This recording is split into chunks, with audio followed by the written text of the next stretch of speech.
Hello, j'espère que vous allez bien. Moi, je vais très bien par la grâce de Dieu. Je vais vous partager un témoignage, le témoignage d'une dame qui a témoigné sur voilà, une émission où les gens viennent témoigner voilà, des choses qui leur sont arrivées, des expériences de vie.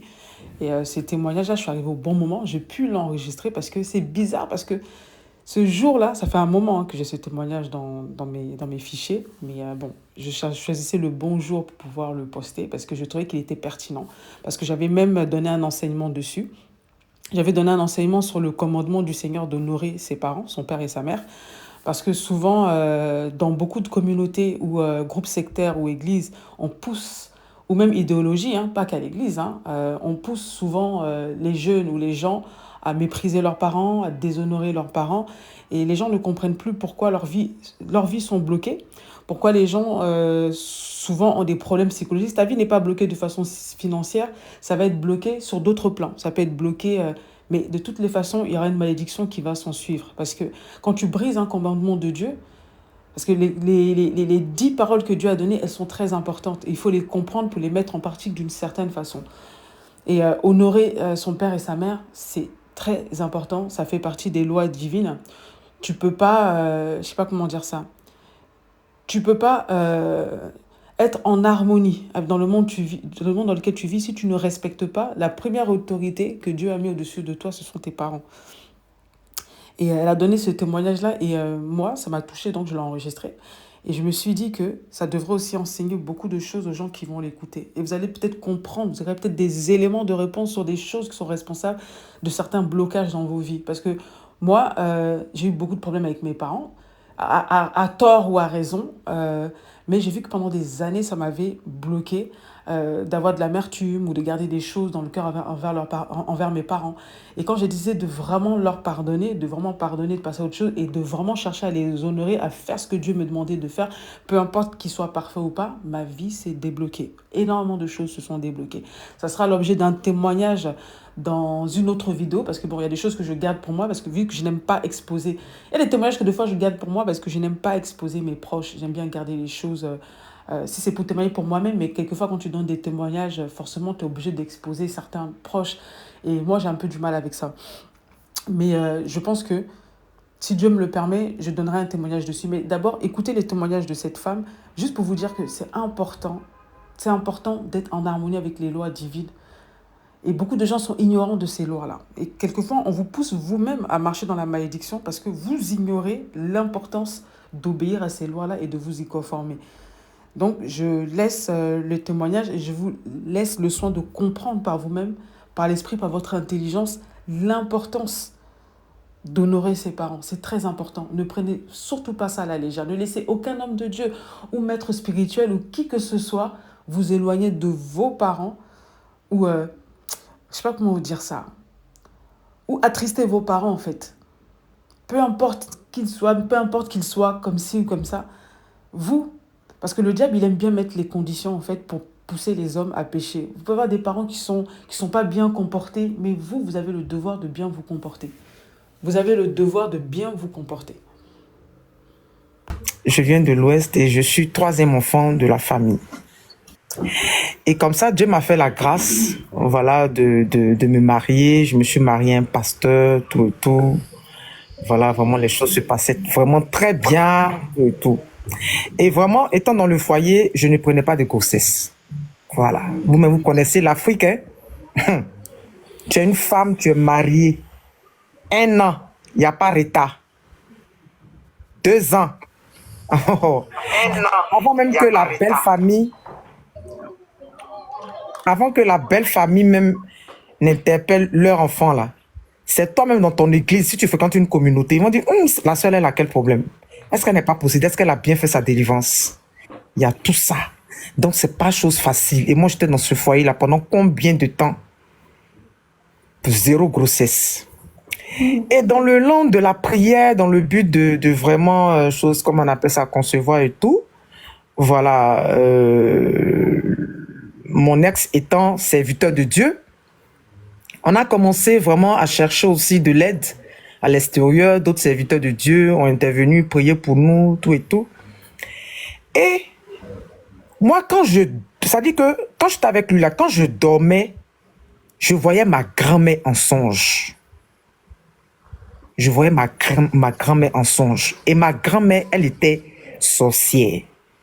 Je voyais ma grand-mère en songe. Et la dernière fois que je l'ai vue en songe, je lui ai dit, si jamais je te vois dans mon songe encore, tu as vu l'épée que je tiens en main là, je vais prendre pour couper ta tête. Au nom de Jésus. Et puis je me suis réveillé.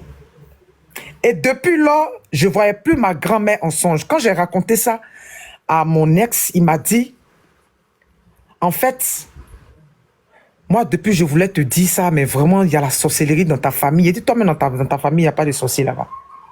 Donne-moi le nom d'une famille qui dira que non, dans choses, comment on appelle ça, eux, il y a pas de sorciers chez eux. Ça n'existe pas. D'accord?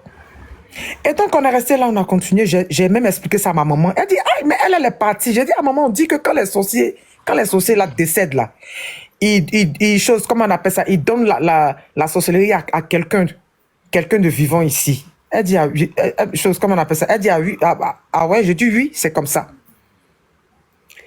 Et donc, tenez-vous bien, oh. Écoutez-moi très bien avec beaucoup d'attention parce que ça peut servir de leçon à plus d'une personne. J'ouvre une parenthèse parce que vous savez, la sorcellerie, c'est un sujet très délicat. Ça détruit des familles. Il y a des pasteurs qui ont détruit des familles. Comme quoi ta maman est sorcière, ton papa est sorcier, il ne faut pas lui donner ton argent, il faut faire attention, il faut rentrer ici. Souvent, c'est vrai. Mais souvent, c'est des prophéties fabriquées. Des prophéties, on veut juste distraire les gens, juste se rendre intéressants. Donc, faisons vraiment attention, ayons le discernement, s'il vous plaît. Et donc, moi, je dors dans mes songes maintenant, là. C'est plus ma grand-mère, je vois, hein. C'est ma maman, je vois venir m'attaquer. Écoutez-moi très bien. Je ne suis pas en train de vous parler d'une autre personne. C'est moi mon histoire. Je vois ma mère venir m'attaquer. Et quand je me réveille, tu es marié. Et de surcroît avec un pasteur. Tu fais un songe. Quand tu te réveilles, qu'est-ce que tu dois faire? Tu expliques au pasteur. Et c'est lui maintenant qui va te donner l'interprétation de ton songe, comme on le dit. Et donc, je me réveille, je lui dis, ah, j'ai dormi, voilà ce que j'ai vu en songe. Il dit, moi, il y a longtemps, il voulait te dire, ta maman, là, c'est une sorcière. C'est elle qui est dans ta vie. Elle est dans vous tous, votre vie, là. Elle a pris votre grâce là. Toi-même, c'est parce que Dieu t'aime même que tu t'es marié. C'est pourquoi il ne la supporte pas. Il dit, ah ouais, donc tu n'as jamais supporté maman. Il dit, oui. Il dit, ah bon? Il dit, maman, elle ne peut pas l'abandonner. Il dit, si tu veux enfanter, il faut expérimenter. Il faut la fermer pendant combien de temps? Et tu vas voir ta vie évoluer. Je dis, ma vie évolue comment? C'est fort, hein? Je ne suis pas en train de vous parler d'une fille qui est venue me confier. Je vous parle de moi, ma vie. Et ceux qui me reconnaissent ici dans le live, là, vont dire c'est vrai. Moi, j'étais maman pasteur, ministère. Quand tu rentres là, tu me vois ici en train d'intercéder. Ils sont en train de prier. Les gens viennent, ils se confient à moi. C'est pourquoi j'ai encore ce truc-là. Les gens se confient à moi facilement parce que j'ai toujours été comme ça. Mais, je vous dis, en plein ministère, on est en train de faire ministère. Et puis, il y a une personne là-bas qui tombe, qui vient devant moi. Ta maman qui est dans ta vie. Ta maman qui est dans ta vie. Et quand je regarde quelque chose, me dit que c'est pas le Saint-Esprit, c'est pas vrai. C'est comme si quelque chose qui a été stimulé. Devant l'assemblée. Traiter ma mère de sorcière, oui. Que ma mère est une sorcière. C'est elle qui est dans la vie de choses, comment on appelle ça, de ma femme. Donc, des choses, comment on appelle ça, de ma femme. Donc, faites très attention à vos mères, vos pères chez vous à la maison là-bas. En plein ministère. La vie de la maman pasteur exposée. J'ai regardé ça, ça dit, j'ai mal. Mais il a dit quoi? Maintenez-vous bien, j'ai fait une année. J'appelais plus, c'est-à-dire quand ma maman m'appelait là, je coupais. Je n'allais plus la voir. Parce qu'à force, non, vous savez, aujourd'hui, quand je lis les choses, comment on appelle ça, l'événement passé, je me dis que il y a ce qu'on appelle la manipulation subtile. Tu es avec un homme. D'accord? Tu es avec un homme. Oh, c'est-à-dire que tu te couches avec la personne, tu te réveilles avec la personne. C'est-à-dire que la personne peut t'épater. Tu peux te réveiller un matin comme ça, puis ta mentalité change. Parce que tout le temps, il est avec les mêmes paroles. C'est pas ta maman, c'est elle qui est dans ta vie. C'est ta maman qui est dans ta vie. Faites très attention, c'est ta maman qui est dans ta vie, tout et tout. Vous comprenez? Et j'ai fini par céder. J'ai arrêté d'appeler ma maman. J'appelais plus ma maman. Mais il y a quelque chose que j'ai senti dans ma vie. Mes savons, dans le temps, ils faisaient un peu pour vendre là. Plus de clientes. On ne m'appelait plus pour commander. Ma vie était fermée. C'est-à-dire ma vie financière a pris un coup. Plus rien n'allait dans ma vie. Rien ne marchait. Tout ce que j'entreprenais là, à l'eau. Mais ça veut dire que le Saint-Esprit ne m'a même pas interpellé pour me dire c'est parce que tu as fermé ta maman que tu vis ça. Pour moi, il était dans la vie. C'est-à-dire, j'avais raison. Parce que j'ai écouté un serviteur de Dieu de surcroît qui est mon mari qui me dit ma maman est sorcière. Et effectivement, quand je dormais là, c'est elle que je voyais pour venir. C'est-à-dire, elle venait m'attaquer. Et donc, je m'appuyais sur ça. Je dis ce que tu dis là, c'est la vérité. Tenez-vous bien. Mon petit frère est venu me voir. Il est venu à l'église, tout et tout. En plein culte, il a appelé mon petit frère. Il dit, tu es le mari spirituel de ta maman. Tu couches avec ta maman dans le secret. Votre maman, c'est une sorcière. Mon petit frère a pris cette information, il allait dire à ma maman. Entends-moi, ce que j'avais comme information là, j'avais jamais dit à ma maman. Donc, imaginez une mère. Tu apprends ça. Quelle sera ta réaction? Donc, c'est pour ça que mes enfants m'ont fermé. Parce que j'ai donné l'information à ma grande soeur aussi a fermé ma maman. Ils sont en train de vous parler de moi. Les gens vont peut-être me juger, mais je vous raconte mon histoire. Ce que j'ai vécu. Attends, une précision, s'il te plaît. Famille, tapotez le live, s'il vous plaît. Tapotez à fond, tapotez à fond. N'hésitez. Pour tous ceux qui me prennent en marche pour la première fois, abonnez-vous. Cliquez sur suivre. Suivre. Cliquez tout sur suivre. Pour tous ceux qui viennent d'arriver sur le live pour la première fois, cliquez sur suivre. Abonnez-vous massivement. Ici, on parle des histoires. Ici, on parle des histoires, des témoignages très, très émouvants qui permettent d'édifier et donner de la force à plusieurs personnes. Voilà. N'hésitez pas aussi à prendre les objectifs. C'est très important. Orphée, tu veux quoi? La fille est en train d'expliquer son histoire. Laisse-la expliquer son histoire. Tu n'as quel problème? Quand tu vas expliquer ton histoire, là, elle ne va pas broncher. Laisse-la. Ce que tu es en train d'écrire en commentaire, ça n'a pas sa place, en fait. Laisse-la expliquer son histoire. Si tu n'aimes pas, là, tu n'écris pas. Tu es obligé d'écrire pour déconcentrer les autres. Merci beaucoup. Vas-y. Et donc, j'ai donné l'information à ma soeur. Donc, ma soeur aussi, elle dit, ah bon, c'est pourquoi je tombe toujours malade là. Ma soeur aussi a fermé ma maman. Donc, elle s'est trouvée isolée dans son coin. Bien aimé, jusqu'à ce qu'un jour, il y avait un programme qui avait été organisé à Bobo. Et puis, elle priait souvent avec une femme là. Et puis, c'est la dame là qui l'a invitée au programme pour dire, ah, il y a un homme de Dieu qu'on a invité, tout ça, donc il faut venir, on va prier, tout ça, faut pas rester seul dans ton coin. Elle avait maigri. Quelqu'un qui est rescapé de sa famille et ses enfants qui doivent normalement lui donner à manger là, l'accuse de sorcière. Elle s'est retrouvée à ce programme, elle était derrière. Et le monsieur, il est en train de prier pour des gens. Il vient, il prie pour des gens, Dieu l'utilise et puis il dit, il priait, il faisait le ministère. Quand il est arrivé au niveau de ma maman, moi je n'étais pas là-bas, hein. C'est les gens qui m'ont appelé pour me donner l'information. Quand le prophète est arrivé au niveau de ma maman là, il a regardé ma maman comme ça, puis lui a dit, Yako, qu'on t'accuse de sorcière. Écoutez-moi très bien, c'est pas novelas, hein.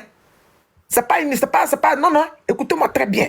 Qu'on t'accuse de sorcière, tes enfants me t'ont abandonné. Elle a commencé à pleurer.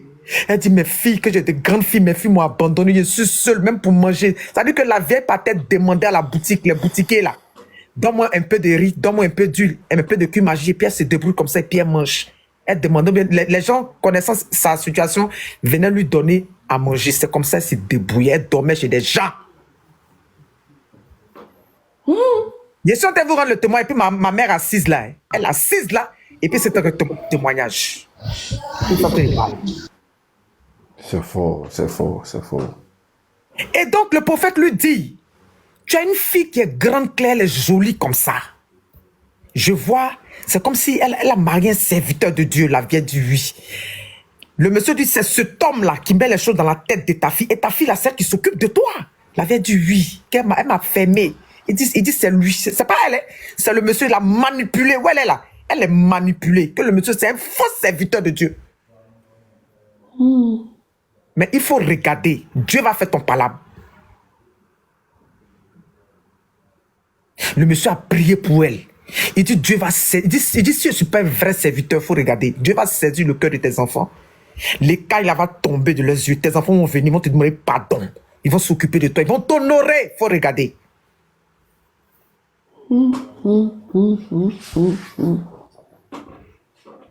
Ne dites pas c'est honteux, je ne regarde même pas les témoignages, mais ce que je suis en train de dire, Je vais venir. Je suis en train de développer. Je vais faire ma conclusion. Vous allez comprendre beaucoup de choses. Vous pensez que la vie qui est là, vous pensez qu'on marche comme ça, dans le vide. Et donc, après cette étape-là, mon petit frère qui m'appelle, il dit, ma grande soeur, je dis oui. Il dit, la vie est partie un programme. Voilà ce qui s'est passé là-bas. Je me suis levé, je suis parti, je suis allé raconter ça au pasteur, à mon ex. Je lui ai dit, ah, ma mère était à une chose, elle allait à un programme et il y a un homme de Dieu qui est venu, qui a prié, qui lui a dit, et attends, il y a un détail, l'unique, il y a un détail. Lorsque le monsieur est en train de prophétiser sur ma mère, il lui a dit que ta maman, je vois une vieille femme qui est arrêtée à côté de toi. Ta maman vit, elle dit non, ma maman est décédée. Et puis il lui dit, elle est décédée, mais elle travaille encore. Il y a quelqu'un qui utilise le corps de quelqu'un pour travailler. Mais toi là, elle prend ton visage pour opérer dans la sorcellerie. C'est-à-dire que ma grand-mère qui est décédée, elle prend le visage de ma maman et puis elle va faire la sorcellerie. Et puis les gens vont penser que c'est ma maman qui est sorcière.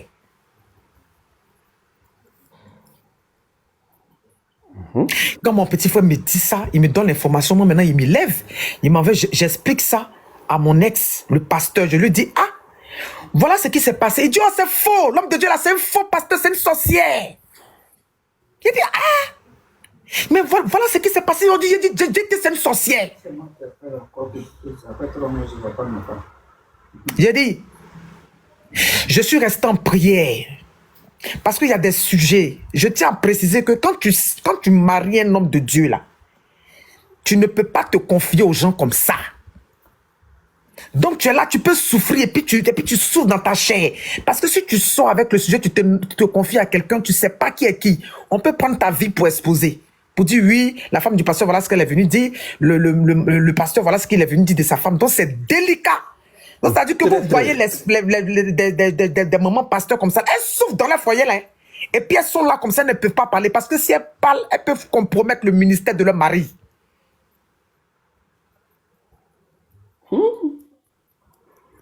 Quand je lui ai dit ça, qu'il a eu cette réaction, je suis resté en prière. J'ai dit, Seigneur, tu es Dieu. Et je lui ai dit, j'ai dit, moi, ma maman va venir ici. Parce que c'est parce qu'il m'a dit que moi, il a écouté. Mais si moi, il lui avait dit non, là, c'est mon nom qui allait rester. Je lui ai dit, ma maman va venir ici parce que les écailles ont commencé à tomber de mes yeux. Parce que moi, je suis là, je réalise que ma vie, là, ça dit que tout était fermé. Rien n'allait chez moi. Et quand je me suis levé, j'ai commencé à me réconcilier avec ma maman, ma soeur et moi. On a commencé à aller voir la vieille, se réconcilier avec notre maman, là. Mes activités, c'est-à-dire les portes ont commencé à s'ouvrir un peu. Jusqu'à ce que d'autres hommes de Dieu confirment que c'est notre grand-mère qui est décédée qui prend le visage de notre maman pour opérer, c'est-à-dire pour que nous, là, on délaisse notre maman, pour ne pas qu'on s'occupe d'elle. C'est son objectif. Elle est décédée, hein, mais elle agit encore. Ceux qui ne croient pas à la sorcellerie, je suis désolé. Je suis désolé pour vous, mais c'est la réalité. La sorcellerie, là, c'est réel. Et donc, on a commencé à s'occuper de notre maman. Jusqu'à Dieu même a commencé à faire le palabre de notre maman. Je vous épargne les raisons de ma séparation avec le serviteur de Dieu. Mais là, c'est-à-dire que la conclusion, je veux dire ici à une personne, tu es marié, ou bien soit tu es dans une communauté, les histoires de Dieu m'a dit, les histoires de je vois quelqu'un dans ta vie, c'est ta mère. Même si ta mère est la sorcière de ta vie, joue ton rôle dans sa vie, ne l'abandonne pas. Prends soin d'elle. Parce que la Bible déclare, Dieu dit, honore ton père et ta mère. C'est ainsi que tes jours se prolongeront.